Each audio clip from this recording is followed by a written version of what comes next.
Here we are on a beautiful evening in Hobart, and two new arrivals with Rupert Henry and Corentin Douguet, is that right? Yes. Got it right.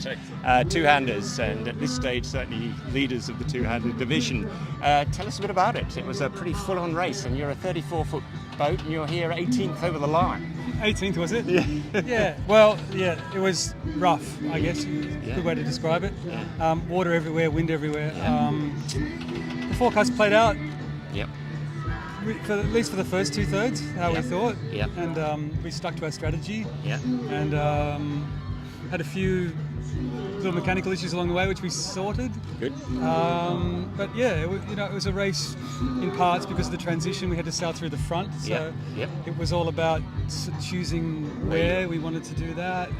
Played out pretty well, I think. And, luckily it was in daylight, which always helps. Yep. So before we go yes. much further, we should introduce Corentin because a lot of Australians won't know. So Corentin, I think I'm right in saying you've done Mini Transat and then European Class 40 trophy and things like that a few years ago? Yes, I've done that, yes. Yeah.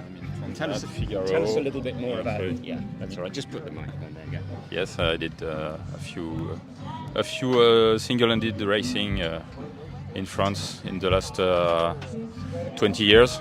Right. And you two got to know each other? You've known each And other for a while? yes, we met each other on the Class 40 Oh, yes. championship, and then Rupert this year proposed me to race on his Class 40 first in September. We did a race in Europe, and then he seems to be happy with that because he called me after that to come here to sail for the Sydney Hobart.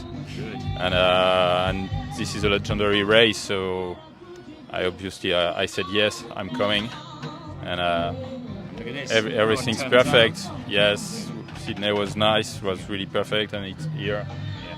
The welcoming is incredible, and so yeah, I miss a lot of words to tell you about how I feel, but yes, it's really great to be here.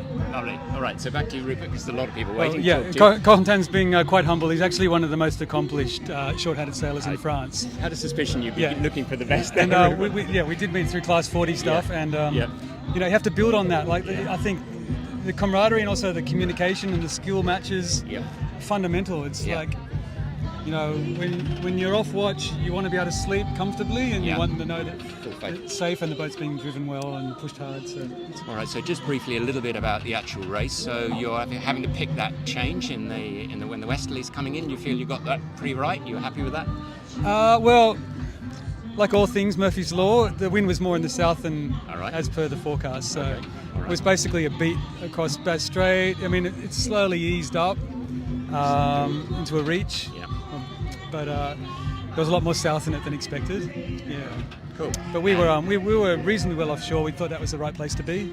And does this particular race, does that suit the Lombard? Do you reckon? Are you sort of right for that? Well, Or it's a even little bit beast more of a reach? thing, 34 Yeah. feet of I know. beast. Yeah.